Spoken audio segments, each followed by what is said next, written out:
खोज खबर में आपका एक बार फिर स्वागत है। हम बात कर रहे हैं दिल्ली को किसने जलाया। दिल्ली हिंसा पर बात निकली तो कांग्रेस उसे मुसोलिनी तक ले गई। जवाब में बीजेपी सांसद ने कांग्रेस को मुसोलिनी पर घेरा और हर्ष मंदर पर गंभीर आरोप लगाए। आपको याद दिला दे, आपका हेडगेवार साहब का जो आपका हेडगेवार जी का जो शिक्षक थे ना, टीचर थे, उनका नाम है मुंजी साहब। और मुंजी साहब सबसे पहले आरएसएस बनाने का पहले मुसोलिनी के पास गए थे और मुसोलिनी इटाली के रहने वाला है। तो आपको खुशी होना चाहिए कि मैं इटाली की जिक्र करते हैं। ये साजिशें भी सामने आई है कि पीएफआई के लोगों की कुछ फंडिंग है, आईसिस से जुड़े हुए लोगों को इकट्ठा कर रहे हैं। और जॉर्ज सोरोस नाम के व्यक्ति ने, जो कि एक हंगरी से निकला हुआ व्यक्ति, जो कि आज अमेरिकन सिटीजन है, बहुत बड़ा बिजनेसमैन है, $1 बिलियन उसने देने का कि भारत के नेशनलिज्म को खत्म करने के लिए उसने प्लेज किया है। और उसकी जो संस्था है ग्लोबल ओपन सोसाइटीज, उसमें बोर्ड मेंबर कोई और नहीं बल्कि हर्ष मंदर है, जो कि एनएससी के भी मेंबर थे। और नेशनल एडवाइजरी काउंसिल किसने बनाई थी, कब बनाई थी, किस कारण से बनाई थी, उसका जवाब तो मुझे 100% मालूम है, अधीर जी को बहुत अच्छे से पता होगा। और साथ ही जब अधीर जी ने इस तरीके की बातें की हैं, तो मैं इनको मुसोलिनी का एक और कांड बता देना चाहती हूँ। इन्होंने कहा कि हेडगेवार के गुरु मुसोलिनी थे, तो शायद उनको पता नहीं कि आपके पीछे जो व्यक्ति बैठे हैं उनके नाना जी मुसोलिनी की आर्मी में काम करते थे। ये भी जरा पता कर लीजिएगा। तो इतिहास के कुछ पन्ने ऐसे होते हैं जो कि हमेशा याद रखे जाते हैं, और जब आप दूसरों के घावों को कुरेदते हैं तो याद करिए कि वो आपकी तरफ भी जरूर उठेंगे प्रश्न। तो सीधे चलते हैं मोनिका अरोड़ा जी के पास। मोनिका जी जानी मानी वकील है और मोनिका जी ने एक कमिटी बनाकर, कुछ इंटेलेक्चुअल्स और साथ ही साथ कुछ शिक्षाविदों ने एक कमिटी बनाकर दिल्ली दंगों की जांच की है। मोनिका जी, आप चाहती हैं सरकार उस पर कार्रवाई करे आपकी रिपोर्ट पर। सबसे पहले यह जानना चाहूंगा कि मूल मुद्दा क्या कारण था कि दिल्ली में इतनी हिंसा हो गई, दिल्ली में आग लगी।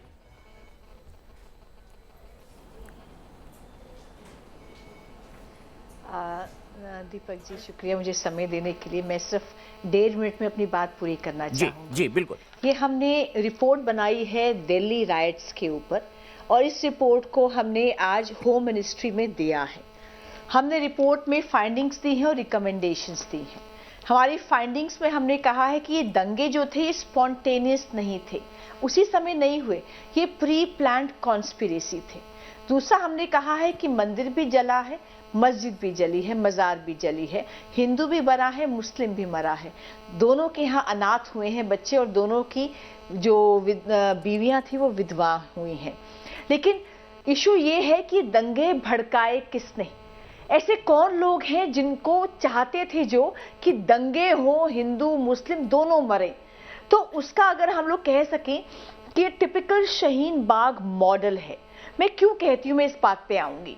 15 दिसंबर ऑनवर्ड्स अगर आप देखेंगे, जब सीएए आया, सीएए लॉ पे जो फर्स्ट फेज दंगे का हिंसा का आया, वो था कि इस पर लगातार मिस इन्फॉर्मेशन देना।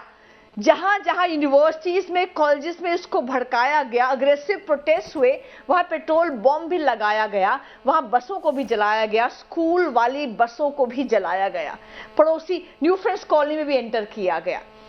वहां पुलिस ने लाठीचार्ज किया तो स्ट्रैटेजी चेंज हुई। तो सेकंड फेज आया प्रोटेस्ट का। सेकंड फेज क्या आया?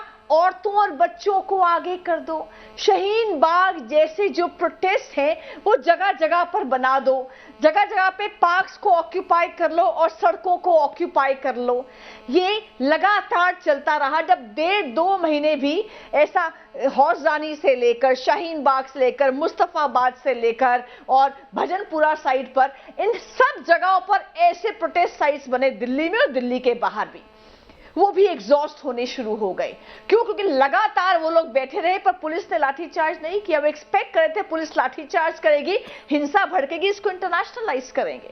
लेकिन लगातार इन शाहीन बाग जैसी जगहों पर आप देखिए, एक स्टेज था जहां से लगातार एक नफरत परोसी जा रही थी। उन औरतों में, उन बच्चों को, उनको रेडिकलाइज किया जा रहा था।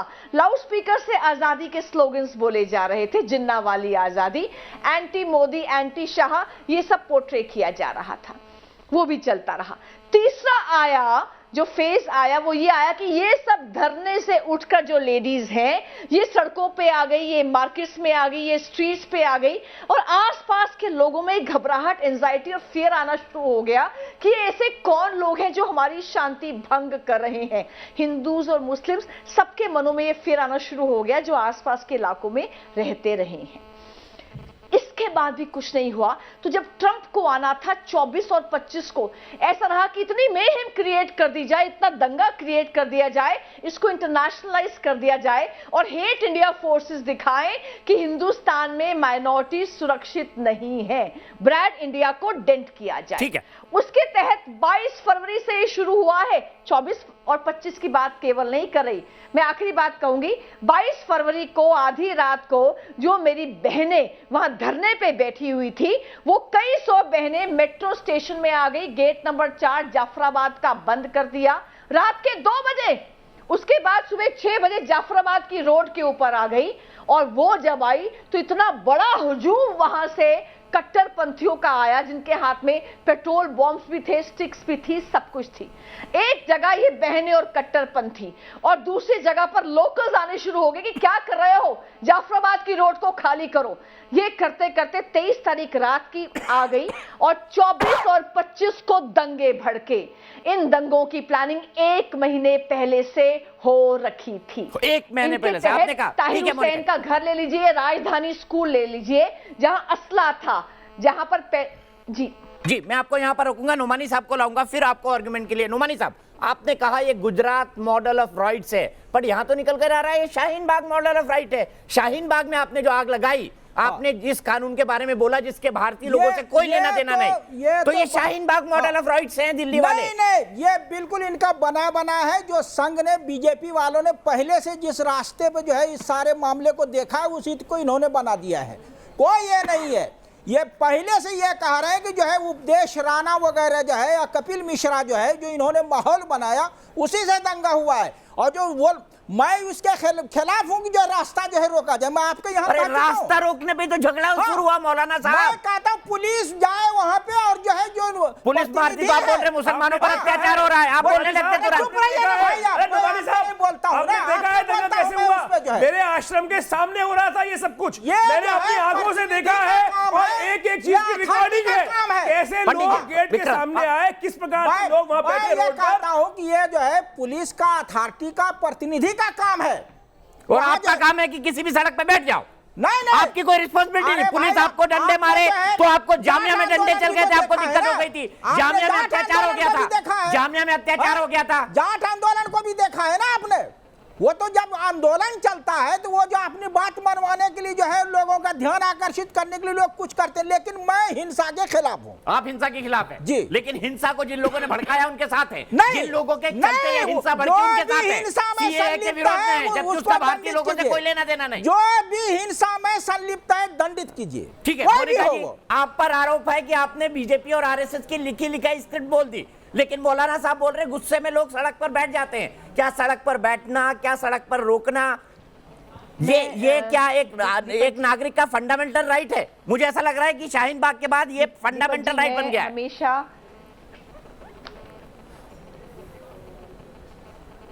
दीपक जी मैं एक चीज कहूंगी, जब भी कोई डेमोक्रेटिक प्रोटेस्ट होता है, लोकतंत्र जिन्ना वाली आजादी किसने नारा लगाया है, नेता कौन है, उसकी पार्टी कौन है, सामने कौन लोग हैं, ज्ञापन दिया हुआ है और पब्लिक ओपिनियन बनाने का प्रयास होता है। मैं पूरी बात करूं दीपक जी, मैं शोर शराबे में बात नहीं कर पाऊंगी। जी बोलिए, आप बोलिए, 30 सेकंड आपको, जल्दी कंक्लूड करिएगा। किसी को डिस्टर्ब नहीं करती, आप प्लीज आप मेरी बात सुनिए। हाँ, मैं सिर्फ ये कह रही हूं कि कोई डेमोक्रेटिक प्रोटेस्ट होता है, उसका एक नेता होता है, पार्टी होती है, ज्ञापन देते हैं, पब्लिक ओपिनियन बनाया जाता है। या कौन नेता है या कौन प्रोटेस्ट कर रहा है? ये अर्बन नक्सल्स हैं और जिहादी नेटवर्क है जो दिल्ली में नहीं पूरे भारत में आग लगाने की कोशिश कर रहे हैं और हिंदू मुसलमान को लड़वाने की कोशिश कर रहे हैं। इनको एक्सपोज होना चाहिए, इसलिए एनआईए इंक्वायरी का हमने डिमांड किया है। टेरर फंडिंग में जो टेरर में लोग इस्तेमाल थे, जो बर्बरता आईएस जैसी हुई है अंकित शर्मा और बाकी लोगों के ऊपर, नेगी के ऊपर, उनको एनआईए ही प्रोब कर सकती है, उसका खुलासा होना चाहिए। एनआईए प्रोब कर सकती है। मौलाना साहब, मेरा अगला सवाल, आपको नहीं लगता कि शाहीन बाग से नफरत की आग, हिंसा की आग और ऐसी तमाम आग फैलने लगी थी, जो जाफराबाद में जाकर जब दूसरी बार सड़क को घेरा गया ट्रंप के आने वक्त, उसने चीजों को खराब कर दिया। आप बहाना बनाए, कपिल मिश्रा का बनाए, प्रवेश वर्मा का बनाए, किसी का भी बनाए, मुझे कोई नहीं, लेकिन जाफराबाद में सड़क क्यों रोकी गई थी, ये बताइए, इसका जवाब दीजिए। कपिल मिश्रा क्यों गए? क्योंकि जाफराबाद में सड़क रोकी गई। शाहीन बाग में रोकी, पूरे देश में जो रोकी गई। मैं यही कह रहा हूं कि जो है ध्यान आकर्षित कराने के लिए कुछ करते हैं, लेकिन उसको हटाया भी जाता है। वहां प्रतिनिधि जाते हैं, जाट आंदोलन इसी तरह चला है। तो ये जो है, आपके प्रतिनिधि तो बात करने कोई राजी नहीं थी। 5,000 की भीड़ लेके अमित शाह के घर जा रहे थे, 5,000 की भीड़ लेके। और मौलाना साहब, ये भी एक हकीकत है कि आप जैसे सुलझे हुए लोग भी शाहीन बाग जाने की हिम्मत नहीं करते। क्यों नहीं करते, इसका जवाब दे दीजिए। भैया दीपक साहब, आप भी गए थे, आपके साथ क्या किया गया था? अरे नुमानी साहब, दीपक साहब खुद गए थे ना। अरे बोल तो दिए इतनी देर में, बोल तो दिए इतनी देर, हो गए हो, पूरे देश को बरगला दिया, आपने आग लगाने की कोशिश कर दी। दीपक जी वहां स्वयं गए और किस प्रकार से दीपक जी की पिटाई करने का प्रयास किया गया, आपको घेर कर ले जाकर बेसमेंट में ले जाने का प्रयास किया, मारने का प्रयास किया गया, कैमरे तोड़े गए, और क्या किया गया? आचार्य जी बोले, मौलाना साहब, मैं आपसे कह चुका हूं, अवधेश भाई भी उस दिन थे, मैं वहां स्टेज पे मुझे बहुत कहा बोलने के लिए, लेकिन मैं क्यों नहीं बोला? मैंने कहा कि कोई भी आंदोलन हो या धरना हो, वो किसी न किसी के नेतृत्व में होना चाहिए। या पता ही नहीं चल रहा है किसके नेतृत्व में चल रहा है। प्रेम शुक्ला जी, मौलाना जी ने स्वीकारोक्ति की है, क्या कहेंगे आप? मैं यहाँ कहा दिशाहीन आंदोलन, मैंने उस दिन भी कहा था कि कोई भी दिशाहीन आंदोलन, तिल का तार बनाया गया। नहीं, मैं ये कह रहा हूं कोई भी जो है धरना हो, वो उसका नेतृत्व होना चाहिए, और वो नेतृत्व मालूम होना चाहिए। वो गलत, मौलाना साहब का बड़ा संकट है, उनकी समझ में बात नहीं आ रही है। मौलाना साहब कृपा करके अब थोड़ा सा शांति रखें, बहुत देर से आप बोल रहे हैं। प्रेम शुक्ला जी, देखिए मौलाना साहब का बड़ा संकट है कि वो ये समझ रहे हैं कि किसी भी सड़क को रोक के बैठ जाना ये उनका संवैधानिक लोकतांत्रिक अधिकार है। नहीं, वो ये समझ रहे हैं, उनकी ये समझ में आ रहा है कि ताहिर शेख की तरह अपने घर पर बम जमा कर लेना, किसी की हत्या कर देना, साथ तो शाहीन बाग का पहले कहिए कि वो असंवैधानिक आंदोलन है। शाहीन बाग के संदर्भ में आपकी चुप्पी का क्या कारण है? शाहीन बाग में लोग, आप ये भी सफाई दे रहे थे कि जीने वाली आजादी नहीं कर रहे थे, जीने वाली आजादी आपने सुना था अपने कानों से। आप उसको डिफेंड क्यों कर रहे हैं? आप क्यों डिफेंड कर रहे हैं? प्रधानमंत्री की हत्या के संदर्भ में छोटे छोटे बच्चे बातें करते हैं। अरे भाई साहब, जिन्ना वाली आजादी भी थी ना, तो आप डिफेंड क्यों कर रहे हैं? आप 24 घंटा वहां रहते हैं क्या?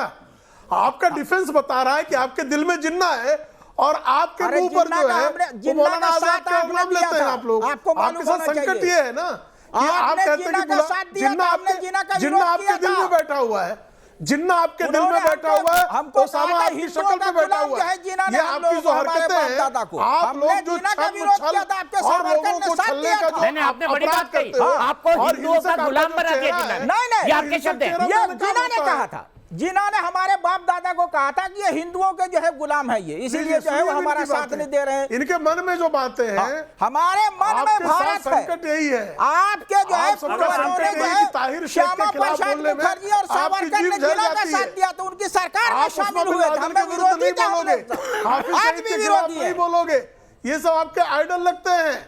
आपको अब्दुल हमीद के समर्थन में आपके जो है पूर्वज आइडियल जो है उनकी सरकार में शामिल हुए थे। आप एपीजे अब्दुल कलाम आपके आइडियल नहीं है। आपको भी पता आपका आइडियल कौन होगा? मस्त गुल। हमारे आग लगाकर भाग खड़ा होगा, चरारे शरीफ जला देगा, उसके खिलाफ नहीं बोलेंगे। गांधी जी है, नेहरू है, हमारे आइडियल। चरारे शरीफ का नाम आपके चेहरे पर, आपके मुंह पर नहीं आएगा। आपके आइडियल जो है उन्होंने जिन्ना का साथ दिया था। एक शब्द सावरकर ने और श्यामा प्रसाद मुखर्जी ने और आपके मुझे साहब ने। पाकिस्तान आपने कई बार कहा ये पक्षी है हनुमानी जी, मैं इसमें हस्तक्षेप नहीं करना चाहता हूं, क्योंकि आप जानते हैं पत्रकारों के खिलाफ कार्रवाई बोलते कहिए अवधेश जी उसका ऐसा है कि उस समय एक परिस्थिति में बंगाल में एक सरकार बनी थी मिली जुली, जिसमें हिंदू महासभा शामिल थी। सुनिए, और उसमें मुस्लिम लीग शामिल थी। लेकिन यह बात आप किस समय की कह रहे हैं, यह भी आप बताने के तैयार नहीं हो रहे। दूसरी बात कि कभी भी सावरकर ने भारत के विभाजन का या मुस्लिम लीग का सपोर्ट नहीं किया।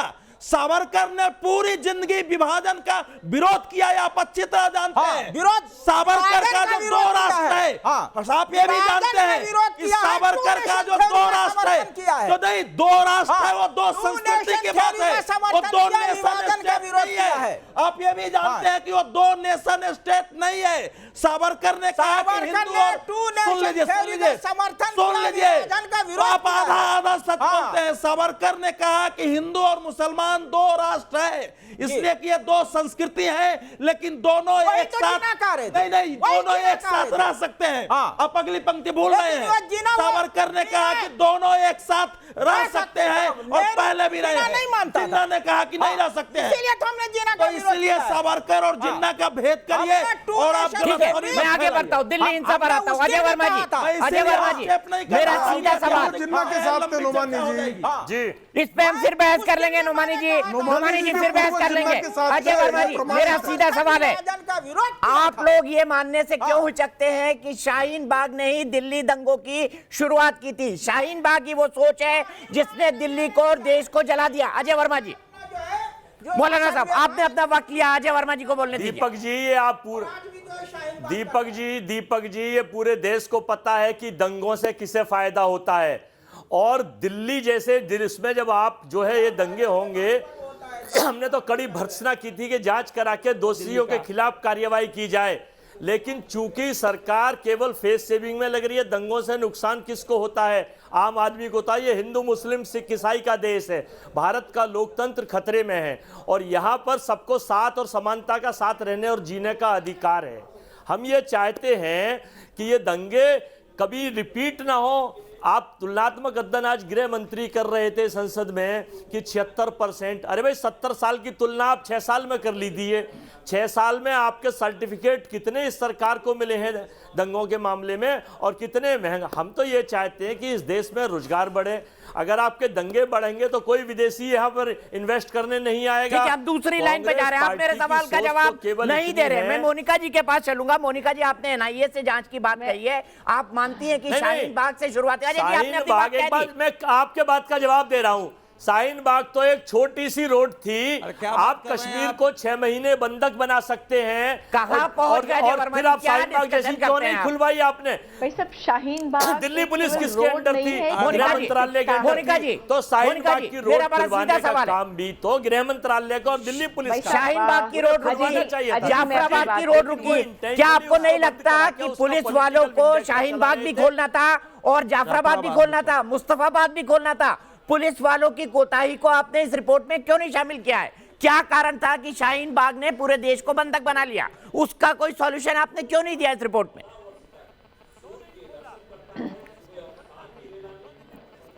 देखिए दीपक जी, हम क्लियरली कह रहे हैं कि पुलिस अपर्याप्त थी। पुलिस के पास कोई स्ट्रैटेजी नहीं थी इस रायट को डील करने के लिए। साथ में जो इंटेलिजेंस एजेंसीज थी उनका कंप्लीट फेलियर रहा है। ये इंटेलिजेंस देख नहीं पाई कि ट्रंप यहाँ पर है, हजारों लोग बाहर से यूपी और बाकी जगह से अगर यहाँ पर आएंगे बाकी स्टेट से, वो किस लिए आ रहे हैं? 1 महीने से असला, पेट्रोल बम, एसिड जमा किया जा रहा था, किसी को पता नहीं चला। किसी को पता नहीं चला कि अंकित शर्मा आईबी ऑफिसर की कितनी सीक्रेसी में ये लोग रहते हैं। ताहिर हुसैन पर एलिगेशन है, उसने मारा, उसको कैसे मालूम चला कि आईबी ऑफिसर है? किसी देखा नहीं कि शार्प शूटर्स दिल्ली में आ गए हैं, और देखा नहीं कि ये जो दंगाई है ये माथे पर गोलियां मार रहे हैं। दिनेश कुमार के यहाँ माथे पे गोली लगी, पत्थरों से विनोद कुमार जी को मार दिया गया, पर किसने देखा नहीं ये सब चीजें? ये सरासर मैं कहती हूँ एक कमजोरी है, एक लापरवाही है, एक नेग्लिजेंस है। साथ ही मैं ये भी कहती हूँ कि शाहीन बाग एक सड़क नहीं है, शाहीन बाग एक मानसिकता है। वो मानसिकता क्या है? एक स्टेज लगा दो, वहां पर एक प्रकार के लोग बिठा दो, मुस्लिम बहुल इलाकों में ऐसे स्टेज लगाओ, स्टेज से आप नफरत परोसो देश के खिलाफ, सरकार के खिलाफ, प्राइम मिनिस्टर के खिलाफ, हिंदू सिंबल्स के खिलाफ, और वहां जो लोग हैं उनको लगातार रेडिकलाइज करो। बच्चों के क्या क्या वीडियोस आ रहे हैं, बच्चों के वीडियोस आ रहे हैं कि हमें डिटेंशन कैंप में डाल दिया जाएगा। आप देखिए, अगर आप इतनी नफरत परोसोगे कल को यही लोग आकर सड़कें जैम करेंगे और बाद में दंगे होंगे। ये कौन लोग हैं जो भोले भाले लोगों को बरगला रहे हैं? ये जो नेटवर्क है, ये हेट इंडिया नेटवर्क है, ये एक्सपोज होना चाहिए। प्रेम शुक्ला जी, मेरा आखिरी सवाल, देश की जनता जानना चाहती है कि शाहीन बाग पर सरकार हाथ पर हाथ रखकर क्यों बैठी हुई है? सुप्रीम कोर्ट भी कह चुका है कि सड़क रोकना किसी का अधिकार नहीं है, प्रदर्शन अधिकार है, सड़क रोकना नहीं। भारत सरकार, केंद्र सरकार उस सड़क को खाली क्यों नहीं करा रही है? सीधा सवाल, हाँ या ना में जवाब दीजिए कि आप खुद डरते हैं वहां पर जाके पुलिस कार्रवाई करने से।